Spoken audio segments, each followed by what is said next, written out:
Xitoy hukumati Uyg'urlarning ichki a'zolarini ilib setishni to'xtatsin. Mash'al Uyg'ur gruppasi. Biz Mash'al Uyg'ur gruppasi bugunga qadar 5 parcha murojaatnoma yozib, xalqaro jamiyatga Xitoy hokimiyatining Uyg'ur xalqi ustidan ilib berayotgan turli jinoyatlarni fosh qilgan edik.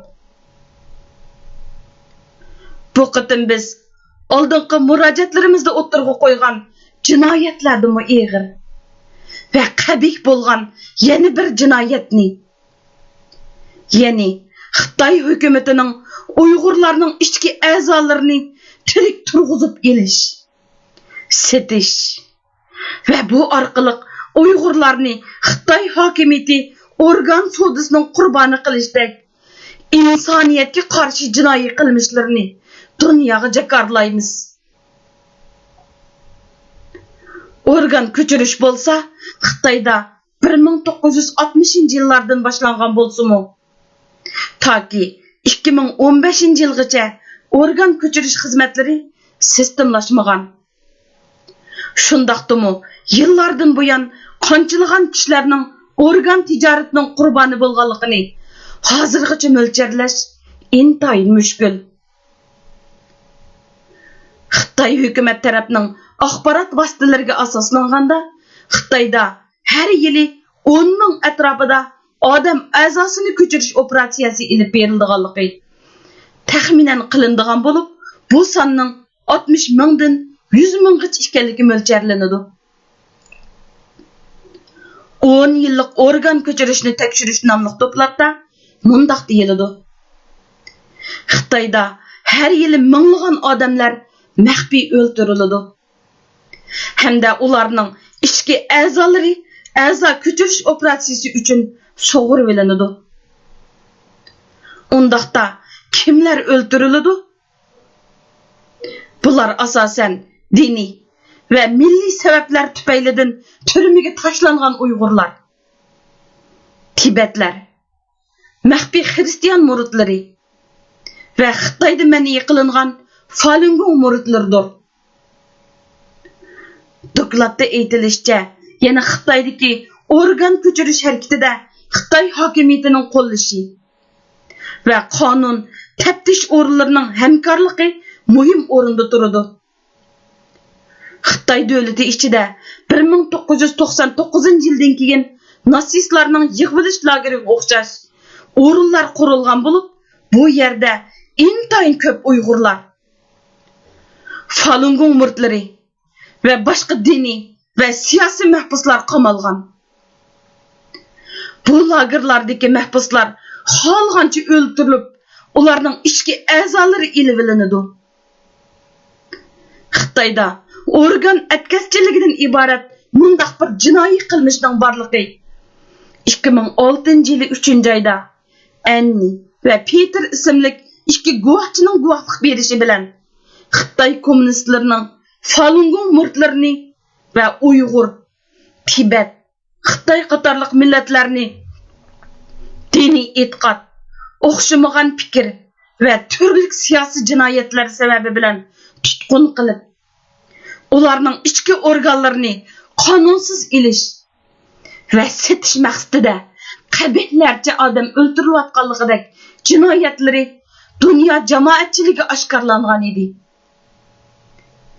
Darvaqa, burun Xitoydagi 4-harbiy tibobat universitetining olam bo'shliq tibobati kasbini bitirgan va Xitoyning harbiy tibobat sohasida uzun mazgil xizmat qilgan.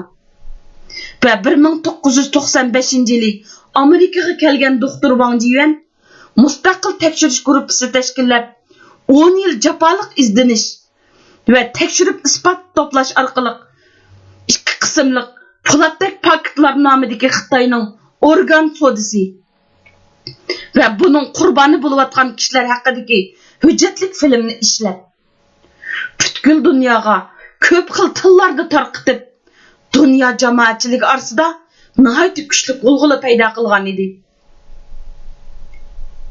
Hozir Angliyada muhojiratda yashayotgan Anvar To'xti apandi burun Urumchi temir yo'l doktorxonasida doktor bo'lib ishlagan bo'lib, u shu doktorxonada ishlayotgan vaqtda tunji qatim tirik odamning ichki a'zolarini sug'urib olish xizmatiga qatnashgan. U 1998-yili chet elga chiqib, Turkiyaga kelgandan keyin shu yili yozda Angliya 4-kanal televiziya muxbirlarining taklifi bilan Sharqiy Turkistonga maxfiy berib, Xitoyning Lopnurda 30 yildan ortiq ilib borgan atom bomba siniqining taklimakan bo'ylarida yashaydigan Uyg'urlarning salomatligi ko'rsatgan ta'sirini tema qilgan Yipak yo'lidagi o'lim nomli hujjatli filmni ishlashga qatnashgan edi. U 1999-yili Angliyaga kelgandan keyin Yevropa parlamenti, Kanada, Isroiliya, Amerika qatorliq davlatlarda ko'p qatim bu haqda guvohlik berish yig'inlariga qatnashgan. Anvar To'xta apandi yaqindan buyon yana har qaysi xalqaro matbuotlarda Xitoyning organ ko'chirish orqasidagi jinoiy qilmishlarni fosh qildi. Uning deyishicha, kelish manbasi aniq bo'lmagan ichki organlar Xitoyning organ tijoratini intayin kuchli bo'lgan organ manbasi bilan ta'minlagan. Navbatda Xitoyning aviatsiya liniyalarida odam organlarini yetkash uchun maxsus chegirdan o'tish eshiklari ochilgan. Doktorxonalarda jiddiy organ ko'chirish bo'limlari ta'sis qilingan. Organ yetkash uchun bemorlarning kutish vaqti 1-2 haftagacha bo'lgan. Har qaysi doktorxonalarda hatto haqsiz organ yetkash operatsiyasi qilish haqidagi e'lon tashviqotlarmi keng tarqalishga boshlagan. Anvar doktor ayni vaqtda yerim harbiy tuzum shaklidagi ma'lum doktorxonaga yangidan xizmatga o'rinlashgan mezgillarda o'zi bevosita qatnashgan. Bir qatimliq ichki a'zo sug'urib olish xizmatini hozirgacha unutay olmay kelayotganligini tilga oladi. Uning aytishicha, o'lim jazosi berib etilgan. U kishi texi to'liq o'lmagan bo'lsa-mu, mas'ul doktor Anvar va uning xizmatdoshlariga tezdan shu mahbusning ichki a'zolarini sug'urib olishni buyurgan. U shu vaqtlardagi ahvollarni eslab mundaq deydi: Men doktor bo'lib ishlayotgan chaqda, ya'ni 1990-yillari bir qism Uyg'ur ota-onalar ma'lum mezgil turmalarda tutib turilgan. Yosh farzandlarining qo'yib berilgandan keyin bolalarning benormal jismoniy harakatlaridan andish qilishga boshlagan. Shuning bilan ba'zi ota-onalar bolalarini doktorxonaga olib kelib, bizdan ularni tekshirib beqishni so'ragan. Natijada bir qism bolalarning badanida ota-onalarning xabari bo'lmagan operatsiyadan keyin qolgan tortiq izlari bayqalgan. Anvar To'xtaning bildirishicha, xalqaro axborot vositalarida izchil turda qiziq nuqtalardan bo'lib kelayotgan Xitoydagi odam organlari tijoratining razilligi. Amaliyotda eng dastlab Uyg'urlarni tajriba obyekti qilish bilan boshlangan bo'lsa-mu, xalqaroga davlat nomi bilan tonilmasligi. Shundaqla dunyo miqyosida hamma odam biladigan cho'ng millat bo'lmasligi qatorliq omillar sababidan har qachon Uyg'urlar duch kelayotgan bu qismatlar Xitoy davlatidagi voqealarga bog'lab qo'yish bilan xulosalangan. Yana bir yoqdan Xitoyda Falun Gongchilar bostirilgandan keyin xalqaro axborotlarda ular haqida nihoyat ko'p xabarlar berilib, shu qatorda Falun Gong murtlari Xitoy ilib berayotgan ichki a'zo tijoratining qurboni bo'lib ketganligi kuchab tashviq qilingan. Buning bilan Uyg'ur siyosiy mahbuslarining odam organlari sodisida mubtalo bo'lgan tragediyalar ko'milib qolgan. 2011-yili 12-oyning 4-kuni Amerikada nashr qilinadigan haftalik xabarlarda Şinjan keng ko'lamlik odam organlarini ko'chirishning boshlanish nuqtasi nomidagi bir parcha maqola e'lon qilinib, kuzatuvchilarning kuchli diqqatini tortgan edi. U maqolada Uyg'urlar vatanining 1949-yildan keyingi ichinishli taqdiri va 1960-yildan keyingi atom siniqi ilib kelgan muhit bulg'unishi va kishilarning rak kasalligi bilan o'lib ketish nisbatining eshishi 1997-yildagi G'ulji vaqasining sababi haqidagi gumoniy qarashlar va bu vaqada hayotidan ayrilganlar, iz deraksiz g'oyib bo'lganlarning qismatlari va ularning Xitoydagi organ atkazchiligi bilan bo'lgan munosabatlari bayon qilingan. Maqolada yana bir Uyg'ur doktorining 1991-yildagi bir qatimliq o'lim jazosini ijro qilish davomida etilib tiniqi to'xtamagan bir mahbusning ichki a'zolarining ilvilinishini o'z beshidan kechirganligidek qabih qilmishlar dalillar bilan o'tirg'a qo'yilgan va bu orqali Uyg'urlarning vatanida mahbuslarning ichki organlarini ilvilish jinoiy harakatlari Xitoyning ichki o'lkalaridan xeyli yillar burunla boshlanganligi ustida tafsiliy to'xtalgan. Polatdak paket nomli odam ichki organlarini ko'chirib elish, sitish jinoyatlari haqidagi hujjatlik filmda Xitoydagi ichki organ ko'chirish qilmishining 2000-yillardan keyin uchqandek taraqqiy qilganligi tilga ilinadi. Amaliyotda bo'lsa, bu mezgilda Sharqi Turkistonda Uyg'urlar allaqachon Xitoy hokimiyatining organ atkazchiligi sodasining sinoqlarini beshidan kechirib kelayotgan bo'lib, Xitoy ichki o'lkalarida odam organ sodasining butkul Xitoy miqyosiga kengayishida xalqliq rol o'ynaganligi dunyoga sir bo'lib qolgan edi. Bu filmdagi statistikada tuvandagidek faktlar bayon qilinadi. 2000-yildan keyin Xitoyda odam organlarini ko'chirish shiddat bilan taraqqiy qilgan. Xitoy to'rining 2004-yili 9-oydagi bir parcha maqolasida 2000-yildan buyon organ yetkash nisbati yiliga 5000 qatimdan ko'proq nisbatda ishib borgan. 2000-yildan toki 2006-yilgacha bo'lgan oraliqda Xitoydagi odam organ tijorati ko'lamlashib, dаңlıq doktorxonalardan tortib toki odatdagi doktorxonalargacha odam organlarini ko'chirish operatsiyasi qila oladigan. Hamma yerda organ ko'chirish e'lon tashviqotlari tarqalgan. Tashviqotlarga yetarlik va sifatlik bo'lgan odam organlari bilan ta'minlaydiganligi haqida uchurlar berilgan. Organ ko'chirishni saqlash vaqtining oralli bir 2 hafta ichida bo'ladiganligidek ajoyib e'lonlar ko'chalarni qoplagan. 2006-yili 3-oyning 26-kuni shu vaqtdagi Sahiyya ministrligining muavin ministri Huang Jifu 2-navbatlik mamlakatlik jigar ko'chirish ilmiy muhokama yig'inida navbatda davlat ichida 500 dan ortiq doktorxonada har yili taxminan 3500 qatimdan ortiq jigar ko'chirish operatsiyasi qilinadi degan.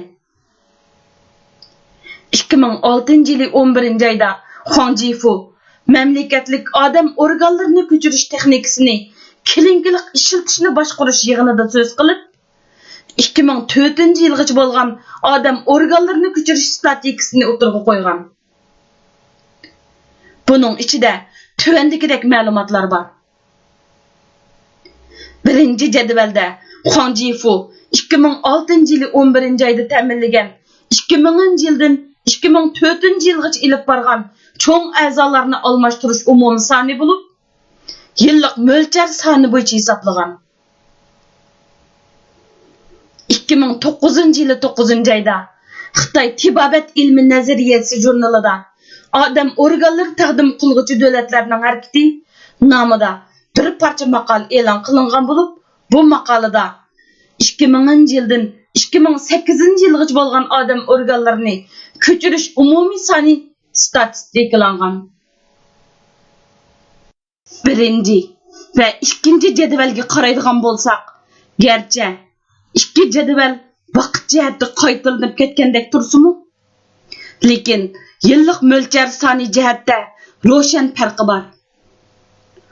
Huang Jifu 2006-yili ta'minlagan ma'lumotdagi son aniqki, Xitoy Tibobat ilmi nazariyasi jurnali 2009-yili e'lon qilgan maqolasidagi ma'lumotdan tuvan bo'lib, agar Huang Jifu ta'minlagan sonliq raqamlar to'g'ri bo'lsa, undaqda 2005-yildan 2008-yilgacha bo'lgan oraliqda organ ko'chirish miqdori nihoyat tez suratda oshgan bo'lganlikdan ikkinchi jadvaldagi sonliq ma'lumotlar birinchi jadvaldagidan yuqori bo'lishidek ahvol shakllangan.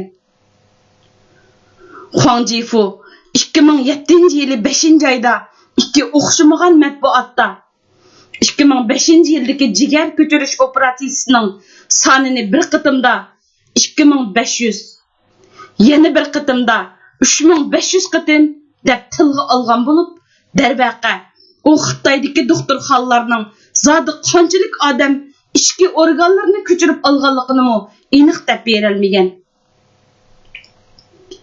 Xitoy doiralari izchil turda Xitoydagi organ yutkash jinoiy qilmishining mavjudligini inkor qilib kelgan bo'lsa-mu, lekin Falun Gong murtlarining odamlarning ichki organlarini ko'chirish va o'ldirilish qilmishi xalqaroga oshkorlangandan keyin Xitoydagi ichki organlarning kelish manbasining o'lim jazosi hukm qilinuvchilar ekanligini e'tirof qilgan edi. Ammo 2013-yili 3-oyning 7-kuni Huang Jifu Janubiy Ostona gazetining ziyoratini qabul qilganda Jungodagi o'lim jazosi hukm qilinuvchilar sonining yiliga 10% bilan tuvanlab minayotganligini, amaliyotda bo'lsa, hozir o'lim jazosi hukm qilinadiganlarning bekmi oz ekanligini tilga oladi. Demak, Xitoy hokimiyati o'z og'zi bilan odam organlarini ko'chirish manbasining o'lim jazosi hukm qilinganlarla emas, balki jismoniy erkinligidan ayrilgan, ammo o'lim jazosi hukm qilinmagan kishilar to'pi ekanligini isbotlaydi. Bu haqda yana Xinhua to'rining 2006-yili 10-oyning 26-kunidagi bir parcha xabarida ko'rsatilishicha, Beijingda ochilgan 2006-yillik mamlakatlik odam organlarini yutkash texnikasi yig'inidan tarqalgan xabarda tuvandikilar bayon qilinadi. Xitoyning yillik odam organlarini ko'chirish miqdori dunyo bo'yicha 2-o'ringa o'tgan bo'lib, odam organlarini ko'chirish saviyasi yil sari oshib, ba'zi sohalarda dunyoning oldida mengishga boshladi. Tunji qitimliq odam organlarini ko'chirishdan boshlab, Xitoy bugunga qadar 40 yillik taraqqiyotni boshdan kechirib, kishini xushallantiradigan natijalarga erishdi. Odamlarning organlarini yutkash hozir nurg'unlagan oxirgi bosqichdagi odam organlarining zaiflashishiga giribdor bo'lgan bemorlarni o'limli davolashdagi asosiy tadbirga aylandi. Yig'in mundaq deb qaradi: Xitoyning organ ko'chirish kasbi navbatda sog'lom yo'l bilan tez taraqqiy qilmoqda. Biroq hozir jiddiy holda qonun loyihasi tuzib, tizimga kirgizish va odam organlarini yutkashni ko'lamlashtirish, tuzumlashtirish, tartiblashtirish orqali cheklik bo'lgan odam organ manbasidan unumli foydalanish va bu orqali Xitoyning odam organlarini ko'chirish kasbining sog'lom, tez va muvofiq shaklda taraqqiy qilishini qo'lga keltirish lozim. 2015-yili o'lim jazosi hukm qilingan mahbuslarning ichki organlarini ko'chirish cheklangandan keyin Xitoy fuqarolarining o'lib ketgandan keyin ichki organlarni iyona qilishi 2776 nafar bo'lib, 10,057 qatimliq odam organlarini ko'chirish ilib berilgan. 2016-yili odam organlarini taqdim qilish va ko'chirish miqdori yana 50% oshgan. Amerikaning umumiy aholisi 319 million bo'lib, ularning ichida organlarni taqdim qilishni tizimlatganlar 120 milliondan oshadi. Lekin Amerikada organ yutkashda jigar yutkash uchun 2 yil, böbrek yutkash uchun 3 yil saqlaydi. Ammo tuvandagi uchurga qaraydigan bo'lsak, Guangxidagi 303-doktorxonasining jigar yutkash doktori Liao Jishang tekshirish davomida mundaq degan: Doktorxonamiz har oyda jigar yutkash uchun 15 dan 20 gacha bo'lgan muqim organ ta'minlaguvchiga erishidi. Organ ko'chirishni saqlash muddati intayin qisqa bo'ladi. 2017-yili 12-oyning 27-kunidagi bu xabarga qaraydigan bo'lsak, Xitoy hukumatı 2020-yilga borganda odam organlarini yutkashda dunyo bo'yicha birinchi o'ringa o'tadiganligini mo'ljallagan. Undaqda odam organlarini yutkash xizmati Amerikada ko'lamlashib ketmagan. Organ taqdim qilguvchilarning soni jihatdimi Amerikadan ko'p tuvan turadigan Xitoyda yetarlik bo'lgan cho'ng tipdagi organ ta'minlash ombiri bo'lmasa, organ yutkashda dunyo bo'yicha birinchi o'rin qandoq erishalaydi? Ularning shuncha ishonchi bilan bundoq deyishi Uyg'urlar diyorida turkumlab qurilayotgan tarbiyalash lagerlari sababmi? Navbatda Uyg'urlar vatanidagi tarbiyalash lagerlarida tutib turilayotganlarning soni 1 milliondan oshadiganligi mo'ljallanayotgan bo'lib, 2016-yilning oxiridan boshlangan Uyg'urlar ichidagi 12 yoshdan 65 yoshgacha bo'lganlarning birini qoldirmay salomatlik tekshirish ilib berishi va DNA uchurlarini majburiy yig'ilishning keynida sodiq qandoq suiqasdlar yushiringan.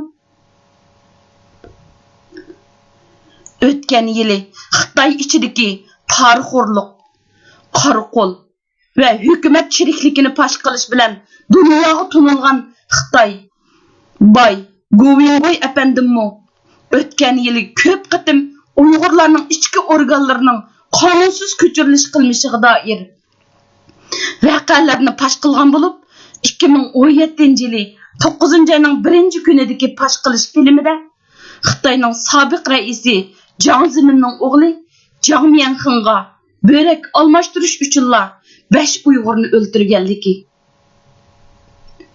Ming Janjuning oila tabiati va oshnalarining ichki a'zolarini yutkash uchunmi Uyg'urlarning ichki organlari ishlatilganligi, hatto 21 yoshli bir Uyg'ur yigitining Bejondagi bir mehmonxonada saxta kimlik bilan yotoq ochganligi sababli turmaga qamilib, oqibatda ichki a'zolari Xitoy rahbarlarining oila tabiatlari uchun taqsimlab ishlatilganligiga doir vahshiyona qilmishlarni oshkorlagan edi. Guoyingoy apandining deyishicha, uning qo'lida bu jinoyatlarning haqiqiy isbotlari bor ekan. Biz Mash'al Uyg'ur guruhi Xitoydagi inson qalbidan chiqqan odam organlarini yutkash, Uyg'urlarning ichki organlarini ilib sitishni hukumat, sud va taftish mahkamlari qatorliq o'rinlar til biriktirib, birlikda ilib berayotgan davlat terrorlik harakati. Şundaqla Uyg'urlarga qartilgan irqiy qirg'inchilik deb tushunamiz. Shu sababdan biz butkul dunyo jamoatchiligini Uyg'ur xalqining Xitoy hukumati tarafidan sistemlik ilib berilayotgan irqiy qirg'inchiliklar uchrayotganligiga sukut qilmasligini, Sharqiy Turkistonning usti ochiq turmaga aylanganligiga, u yerdagi har bir insonning barliq uchurlarining yig'ilib, ularning har vaqt odam organ sodisining qurboni bo'lib ketishdek qo'rqinchli oqibatlarning kutib turayotganligini tunib yetishini, insoniyatga qarshi bu jinoyatlarning oldini olish uchun Xitoy hukumatiga bisim ishlatishni chaqiriq qilamiz. İnsanparvarlikni, tinchlikni va adolatni himoya qiladigan butun dunyo xalqini Xitoy hokimiyatining Uyg'urlarga qarta elib berayotgan barliq davlat terrorligini to'xtatish uchun biz bilan birlikda harakat qilishga murojaat qilamiz.